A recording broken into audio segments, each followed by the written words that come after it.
மல்லி வெண்பா வேற விஜய்னு சொல்லி அழுகிறா. விஜய் எப்படியாவது வெளியே கொண்டு வரணும். ஆனால் விஜய் வெளியே கொண்டு வரதுக்கு நம்மள்ட்ட எந்த ஒரு ஆதாரமும் இல்லை, எந்த ஒரு சப்போர்ட்டும் இல்லை. நாம் என்ன தான் பண்ண போகிறோம் அப்படின்னு தெரியாமல் மல்லி பயங்கர குழப்பத்தோடு இருக்காங்க. அப்போ தான் மல்லிக்கு ஞாபகம் வருது, நாம் ஏன் கோயிலுக்கு போகக்கூடாது, நம்ம இந்த மாதிரி கஷ்டமாக இருக்கிற நேரத்தில் நம்மளை காப்பாற்றினது அந்த கடவுள் மட்டும்தான். அந்த கடவுள் மேலே பாரத்தை போட்டு நாம் கோயிலில் போய் மனசார வேண்டிக்கலாம்.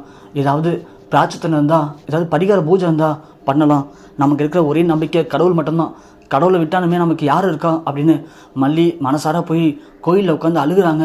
அழுது கடவுள்கிட்ட மண்டிட்டு மடிப்பிச்செல்லாம் கேட்குறாங்க.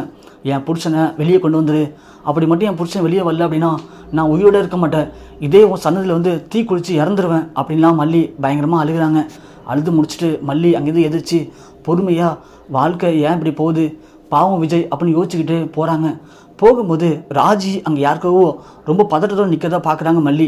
பார்த்த உடனே மல்லிக்கு ஒரு யோசனை, ஏன் ராஜி இங்கே நிற்கிறாங்க ஒன்றும் புரியலையே அப்படின்னு வாட்ச் பண்ணுறாங்க.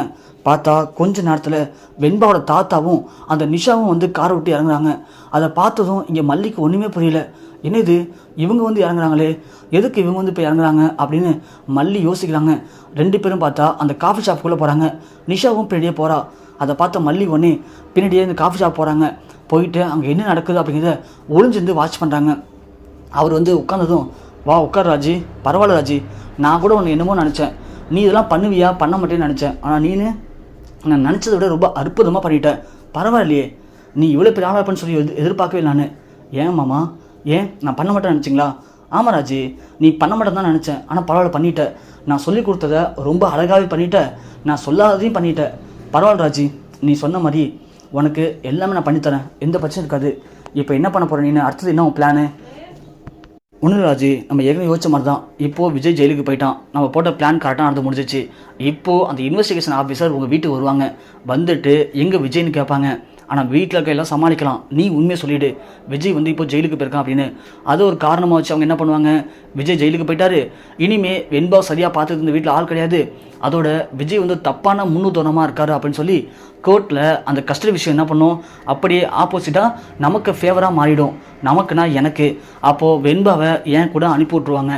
அப்போ வெண்பா ஏன் கூட வந்து தான் ஆகணும், புரியுதா?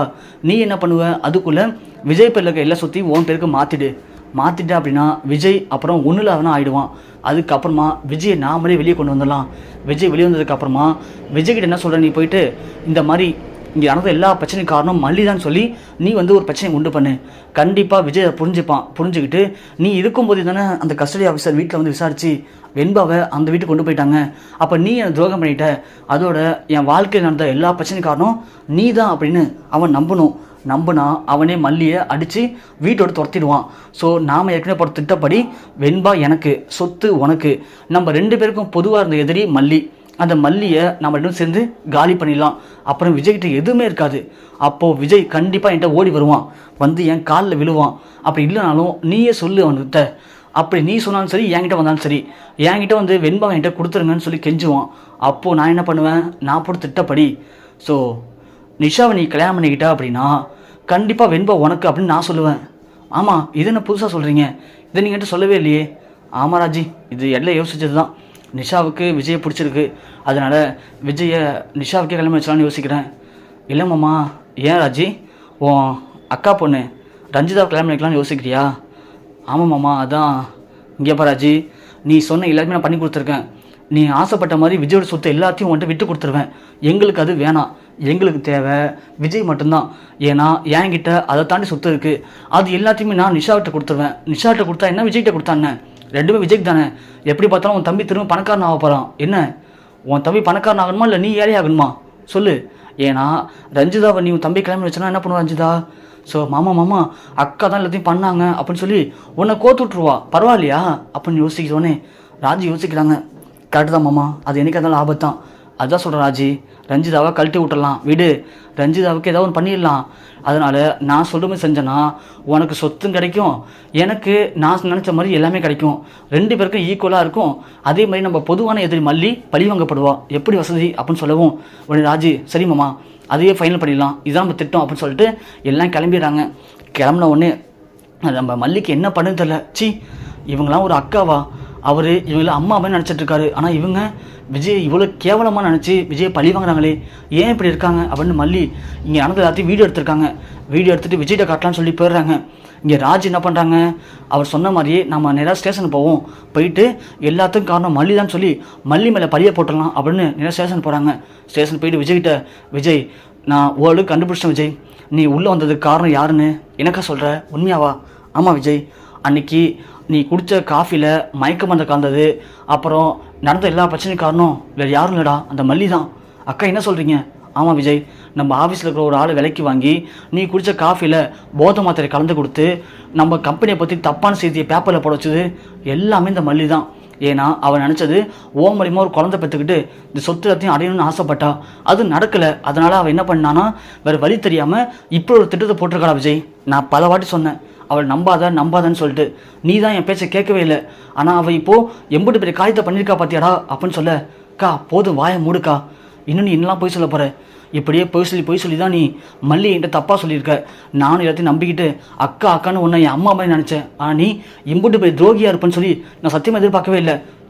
நீலாம் ஒரு பொம்பளையா அப்படின்னு விஜய் கேட்டவொடனே மல்லி அப்படியே நம்ம ராஜி ஷாக்காக வராங்க. விஜய் என்னடா எப்படி பேசுகிற?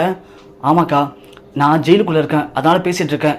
இதுவே இது ஜெயிலாக இல்லாமல் நான் வெளியே இருந்தேன்னு வச்சுக்கேன், நீ பேசின பேச்சுக்கு உன்னை இங்கேயே கண்டதனமாக வெட்டி போட்டிருப்பேன். விஜய் ஆமாக்கா போதும் நிப்பாட்டுக்கா, மல்லி உன்னை பற்றி எல்லாத்தையும் சொல்லிட்டா அப்படின்னு சொல்ல ராஜிக்கு ஒன்றுமே புரியல.